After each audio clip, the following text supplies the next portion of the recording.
Alright, magandang araw mga ka-tracker. Welcome sa ating YouTube channel vlog. Mag-vlog tayo ngayon kasi matagal-tagal tayong hindi nakapag-update sa ating YouTube channel. At ito, meron kami dito. Ipakita ko lang sa inyo para magkaroon po kayo ng idea and reference sa mga unit po namin dito sa loob ng planta, sa mga ibinebenta po namin. Nandito po pala tayo sa loob ng production ng Kali. Dito lang po sa Barangay Mambugdes, Bacoor, Cavite. At ito pong unit na to as is complete, as is condition lang, pati yung pintura. Yung pintura po nito, yung mga niretouch lang kami, binating lang namin yung pintura ng cab. Ayan po yung itsura niya. Ayan. Color white with stripe blue. Ayan po yung itsura, parang ano lang pininturahan. May plaka na nakarehistro. Complete electrical lights and accessories. Ayan. Kompleto po yung mga side mirror niyan. And then may mga cover pa yung side mirror. Tapos ito yung loob. Ayan. Ito yung loob niya. Dinetailing rin namin. 3 ano po yan, step. Yung 700 series natin. May plaka na. May spare tire remover. May tire wrench with handle. Ito po yung mga upuan. May cab. Sleeping po ito. Or yung back bed. Ayan. Center console box. Tapos ito po yung ating dashboard. 7-speed manual transmission po ito. Ayan po yung itsura ng ceiling. May original windbreaker po. Ayan, may windbreaker siya. Tapos ang body nito 32 feet. Aluminum close band body, corrugated. Tapos 3 layers running guard dito sa gitna. Brand new battery na rin. M4 type clearance light po yung mga clearance light nito. Toolbox, ayan. Fiber yung toolbox natin.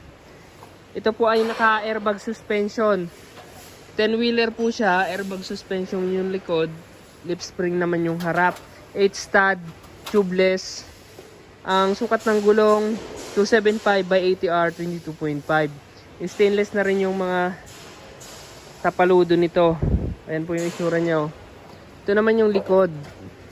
Dito sa body, niretouch lang namin yung pintura. Ayan, niretouch po yung pintura. Stainless yung mga lock ng pinto sa likod. Ayan po. Ipakita ko sa inyo yung loob ng ano natin, body. Ito yung loob. Pininturahan din namin yung checkered steel plate na flooring. Tapos ayan, may ano na siya, panel yung wing band. Ayan, plywood po yan, pinturado lang. Tapos may mga kunting butas, tatapalan na lang namin. Ayan, pero pag as is, inaayos po namin yan. Pag recondition. Ayan po yung itsura niya. Okay naman. Tapos aluminum stepboard. And then yung tail light niya, maayos naman. Maayos yung wings.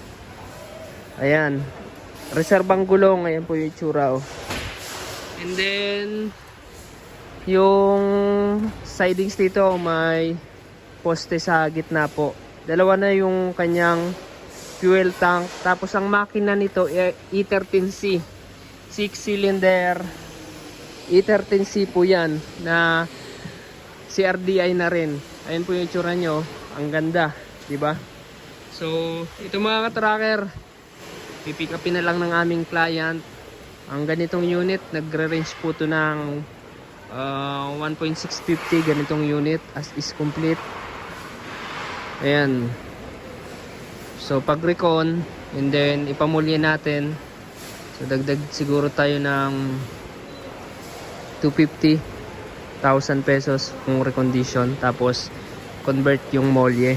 Kasi ayan mga ka-tracker, yung convert molye 150k additional. So ayan mga ka-tracker, kung naghanap kayo ng Japan surplus truck, meron po kami dito mga available units simula 4-wheeler hanggang 12-wheeler. Ayan, iba't ibang klase ng body. So punta lamang po kayo dito. Dito po kami matatagpuan sa Barangay Mambugdes, Bacoor, Cavite. Kindly contact us on our FB page, Tracker Moto PH. Ayan, pakipalo na rin. And then, kung nagustuhan nyo itong video na to, like, share, and mag-subscribe na. Maraming salamat. Shoutout sa mga taga Bicol dyan. Ayan. And then, taga Bisaya, Zamboanga. Ayan, may mga nagpapa-shoutout sa atin. So, maraming salamat. God bless. Bye-bye.